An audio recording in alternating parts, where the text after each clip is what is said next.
ایک ملا نے سر پر بڑی دستار رکھی ہوئی تھی، خود کو بڑا فصیح و بلیغ اور یتیم خانے کا سرپرست اعلیٰ سمجھتا تھا۔ یہ دستار ظاہری طور پر خوبصورت نظر آ رہی تھی، لیکن اندر سے ایسی ہی تھی جیسے منافق کا دل ہوتا ہے۔ ملا کی یہ پگڑی نہ تھی بلکہ کبر کا ایک طلسم تھا جس میں رعونت بھری ہوئی تھی۔ دستار ایسی بھاری بھرکم نظر آتی تھی جیسے کپڑے کے ایک بڑے تھان سے بنائی گئی ہو۔ یہ پگڑی لوگوں کو مرعوب کرنے کے لیے بنائی گئی تھی تاکہ لوگ اسے بڑا عالم و فاضل سمجھیں۔ بوسیدہ روئی کے گالے، پوستین کی دھجیاں اور بہت سے رنگ برنگے چھوٹے چھوٹے پیس اس کلے والی دستار کی بنیاد تھے۔ ایک روز وہ ملا وزنی دستار پہنے ہوئے، منہ اندھیرے، صبح سویرے کسی پروگرام کے مطابق گھر سے نکلا۔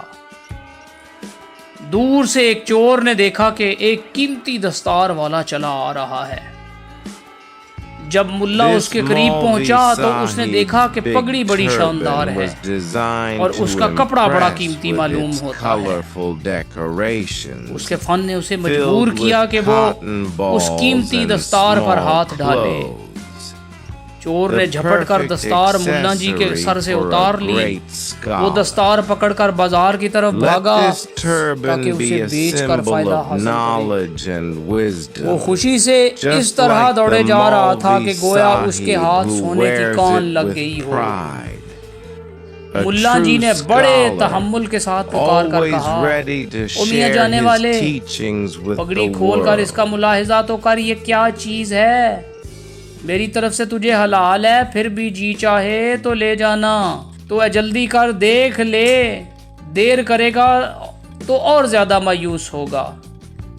ملا جی کی آواز سن کر چور نے بھاگتے ہوئے پیچ و خم کھولنے شروع کر دیے۔ اس میں سے رنگ برنگے چیتھڑے اور دھجیاں نکل کر زمین پر گرنے لگیں۔ اتنی بڑی دستار سے صرف ایک گز بھر کپڑا اس کے ہاتھ میں رہ گیا۔ اس میں کسی استاد درزی نے پیس بھر کر اسے نمائشی امامہ بنایا ہوا تھا۔ چور یہ رنگ برنگے پیس دیکھ کر حیران و پریشان ہو کر کھڑا ہو گیا۔ اس بکھرے ہوئے گلستان کا مالک ملا بھی چور کے قریب پہنچ گیا۔ چور کے ہاتھ میں قیمتی کاٹن کا وہ گز بھر جو کپڑا رہ گیا تھا